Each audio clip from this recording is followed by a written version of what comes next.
मतलब और भी तीव्र वेग से उनसे विलग होकर ऊपर जा रही है।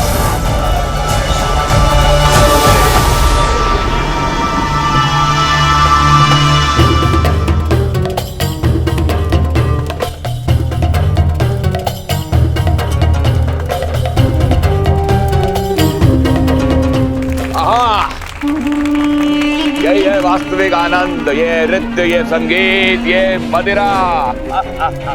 दिव्य पुरुष ने उचित कहा था, जीवन सार्थक तो अब हुआ है। ये सत्य है, ये मंदिर से बड़ी है ये मदिरा, ये आनंद। अब त्रिपुर में ये आनंद उत्सव नहीं रुकना चाहिए। लाओ और मदिरा लाओ।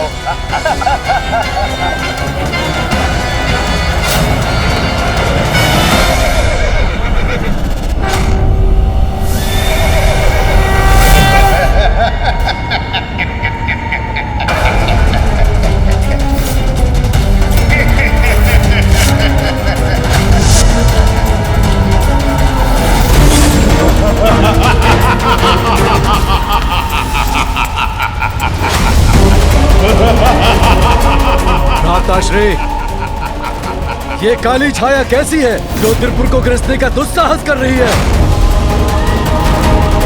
जो भी है हमारे समक्ष आओ, अन्यथा मृत्यु के लिए तैयार हो जाओ।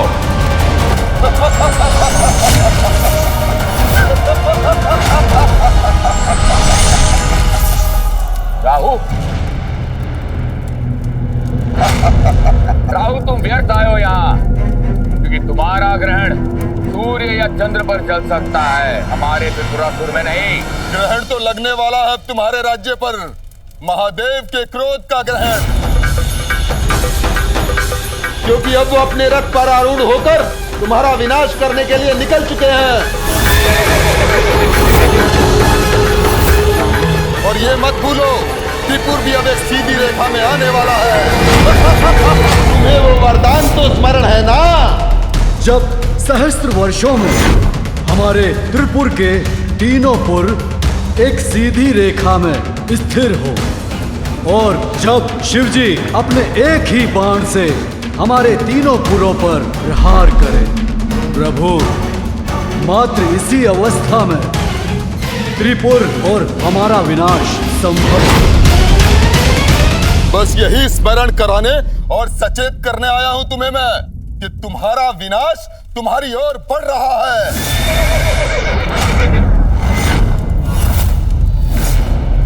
इसलिए मेरे प्रिय असुरों, यदि किसी उपाय से अपनी रक्षा कर सकते हो तो कर लो, क्योंकि बहुत कम समय शेष है तुम्हारे पास।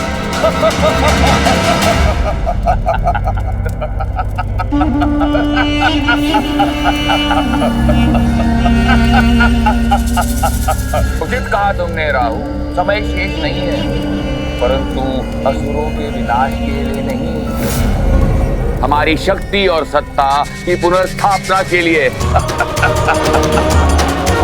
गुरु शुक्राचार्य और त्रिपुर राज्य के स्वप्न को पूरा करने के लिए है। राहु, जो तुम समाचार लाए हो उससे कहीं अधिक भयावह दृश्य नहीं है ये। प्रभु महादेव हमारे विरुद्ध खड़े हैं, किंतु हम तो वर्षों से इस गुप्त असुर सेना का निर्माण कर रहे हैं। किंतु क्या ये सेना महादेव और उनके पुत्र गणेश को रोकने में सक्षम होगी? श्री गणेश यहाँ आकर भले ही सब कुछ ज्ञात कर चले गए हो और जाकर महादेव को भी बता दिया हो, किंतु चिंता की कोई बात नहीं, क्योंकि हमारी असुर सेना अभी भी अदृश्य है। अब स्वयं महादेव देखेंगे कि कैसे असुर विनाश करने में सक्षम है। समस्त संसार में अच्छाई का नाश कर असुर सेना अपने अनुसार नवीन सृजन करेगी। ओम झूम हुम स्वाहा।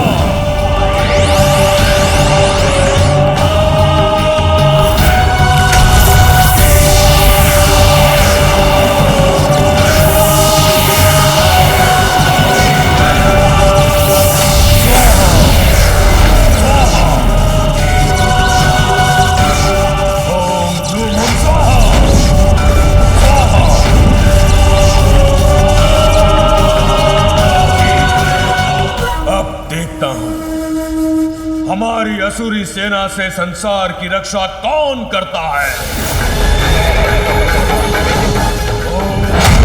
ओम स्वाहा।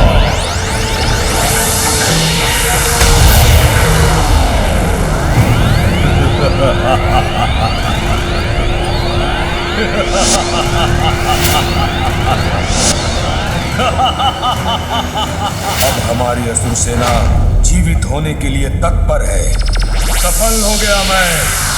पूर्ण हुआ यज्ञ। अब मुझे इस यज्ञ की अग्नि को और प्रज्वलित करने की कोई आवश्यकता नहीं, और ना ही तत्वों की ऊर्जा चाहिए मुझे।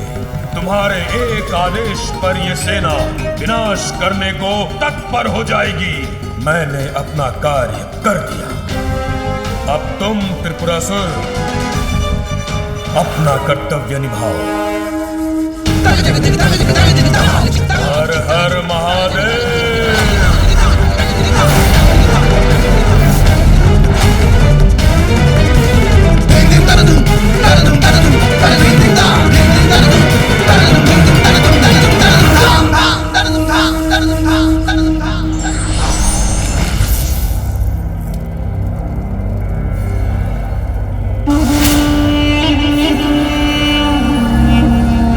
असुरों और देवताओं के महासंग्राम के लिए तैयार हो जाओ।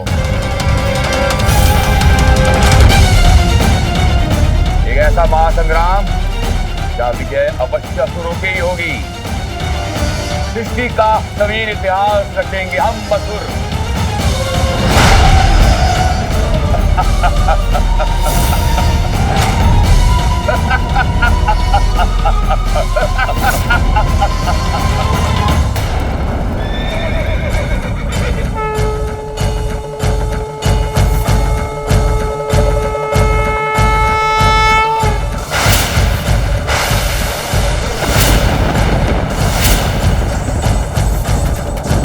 महादेव हमारा विनाश करने बढ़ रहे हैं, किंतु हम भी उनके बाण का उचित उत्तर देंगे।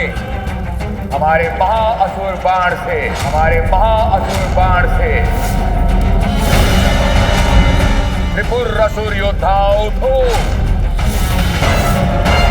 और भयानक सर्वनाशक बाण की आकृति लेकर नष्ट भ्रष्ट कर दो उस बाण को जो बाण ही नहीं है, उस धनुष को जो धनुष नहीं है, उस रथ को जो रथ ही नहीं है।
अब जाओ तेरे महाअसुर बाण और नष्ट भ्रष्ट कर दो महादेव के रथ को। जाओ।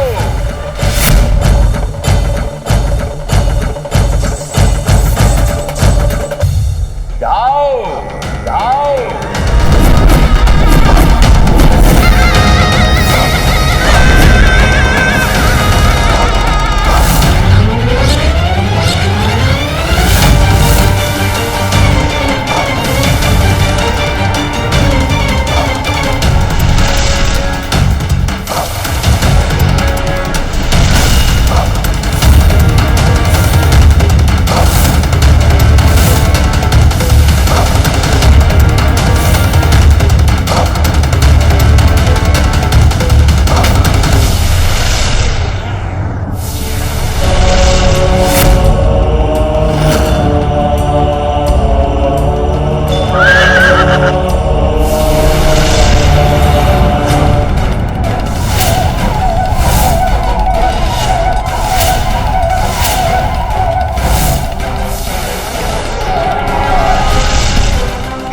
महादेव के रथ पर असुरी शक्ति का वहां बाण चलाकर इन ढोंगी असुरों ने अपनी धृष्टता का परिचय तो दे ही थी।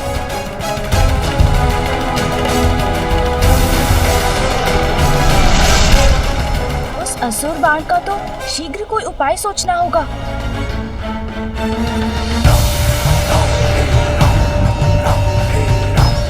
प्रभु महादेव, यह असुर बाण हमारी ओर तीव्र गति से आ रहा है और आप विष्णु बाण मात्र एक बार ही प्रयोग कर सकते हैं और साधे हुए बाण को हटाकर दूसरा बाण लगाना अधार्मिक होगा।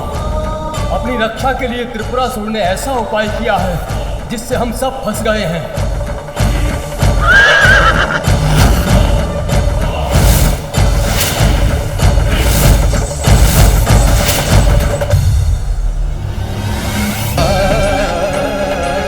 यदि हम शक्ति से संपन्न होते तो अवश्य महादेव का साथ देने के लिए इस युद्ध में भाग लेते। हम क्या करेंगे महादेव, क्या करेंगे?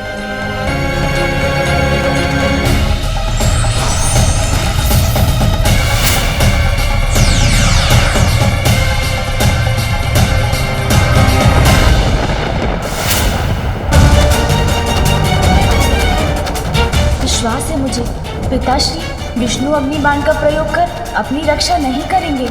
उससे तो वो मात्र त्रिपुर पर ही वार करेंगे।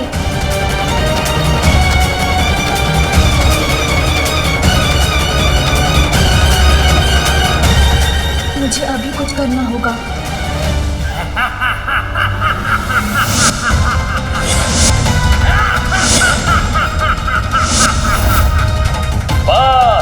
अब शीघ्र ही नष्ट होने वाला है महादेव का रथ, जिसके बाद सभी चिंताओं से मुक्त हो जाएंगे हम।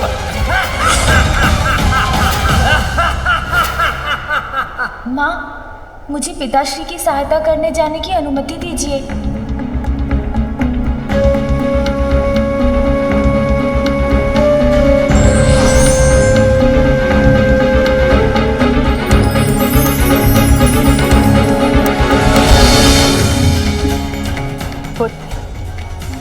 इस रुद्राक्ष माला को महादेव और मेरे आशीर्वाद स्वरूप ग्रहण करो। मुझे विश्वास है उचित समय आने पर ये अवश्य तुम्हारी सहायता करेगी। दीजिए माँ।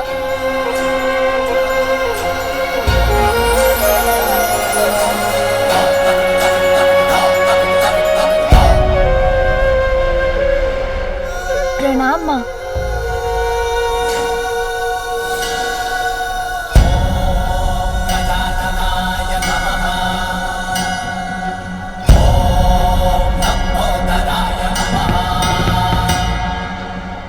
चलिए मूषक जी।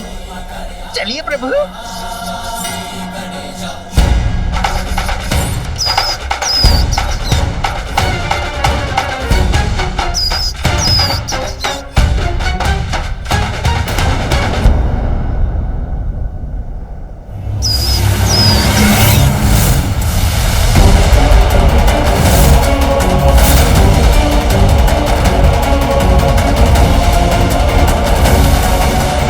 असुर बाण को मैं त्रिपुर को ध्वस्त करने के अपने लक्ष्य को परिवर्तित नहीं करने दूंगा।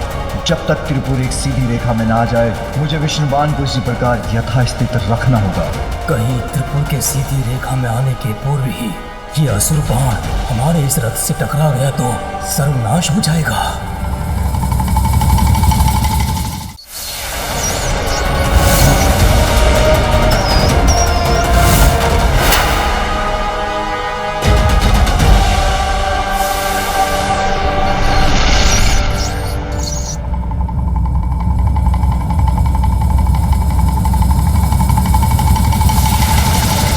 असुर गुरु शुक्राचार्य हमारी सफलता देखकर अत्यंत प्रसन्न होंगे।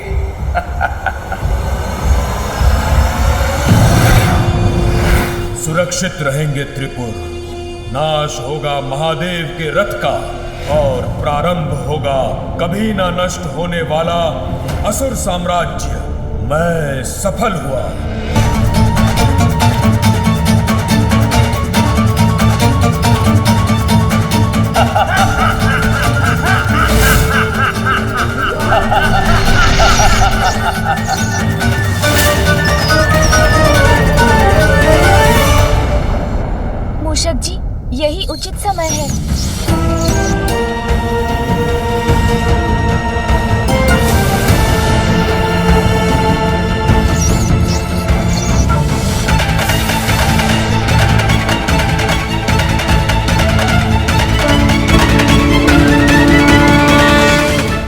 समय के रहते श्री गणेश जी वहां पहुंच भी गए तो वो विशाल काया असुर अस्त्र का सामना कैसे करेंगे? सत्य वचन, अपने पिता की सुरक्षा हेतु कहीं गजानन स्वयं को अति विशेष संकट में तो नहीं डाल रहे? ऐसा संकट जिससे निकलना स्वयं के लिए असंभव हो? नारायण नारायण।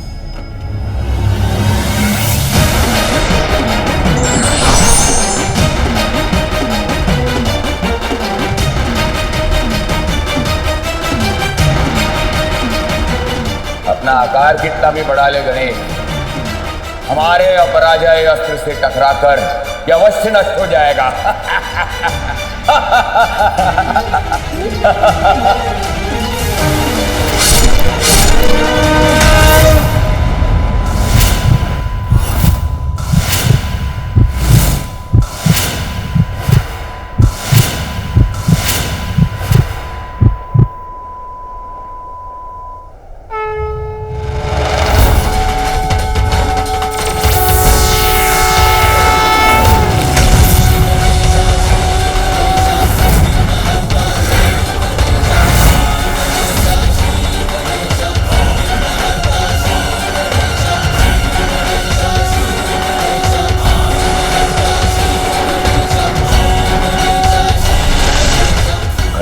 बाण ऐसे झेल लिया जैसे कुछ हुआ ही ना। अब क्या करूं मैं? विघ्नहर्ता श्री गणेश की, विघ्नहर्ता गणेश की, विघ्नहर्ता गणेश की, विघ्नहर्ता गणेश की, विघ्नहर्ता गणेश की।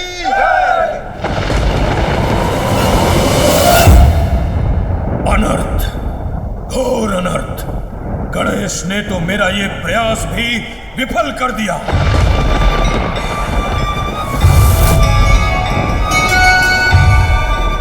त्रिपुर सीधी रेखा में आ रहे हैं, अर्थात अब पिताश्री द्वारा उनके नष्ट होने का समय आ गया है।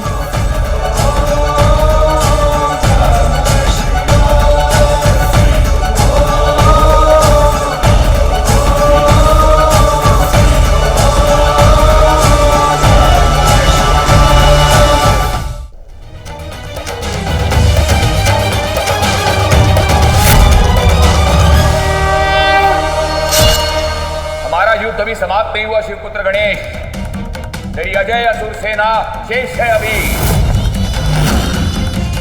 एक ओर का वार तो तुमने रोक लिया, परंतु जब सारी दिशाओं से घेर कर तुम पर आक्रमण होगा तो तुम इस आक्रमण को रोक नहीं पाओगे। महादेव का रथ नष्ट होकर ही रहेगा।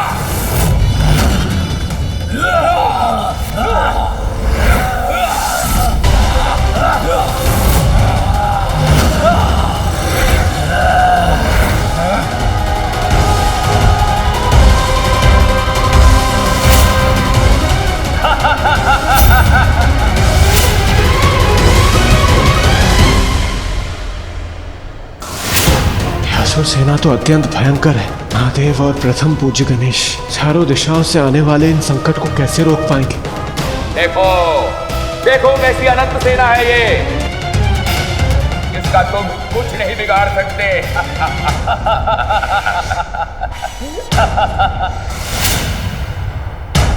विनाश यदि आज होगा तो देवताओं का और अन्य जीवों का, क्योंकि इससे पूर्व ये सभी त्रिपुर एक सीधी रेखा में आए।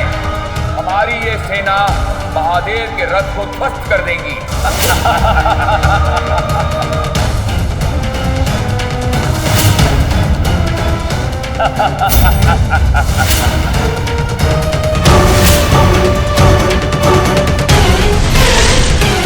सत्य एकाकी भी हो तो भी सोचों पर भारी पड़ता है। धर्म परीक्षा लेता है, कभी साथ नहीं छोड़ता। ये दोनों जिसके साथ हैं, वो कभी पराजित नहीं होता। विघ्नहर्ता श्री गणेश के अद्भुत शक्तियों से भरे वीडियोस देखने के लिए चैनल को सब्सक्राइब करना न भूलें और साथ ही बेल आइकॉन भी दबाएं।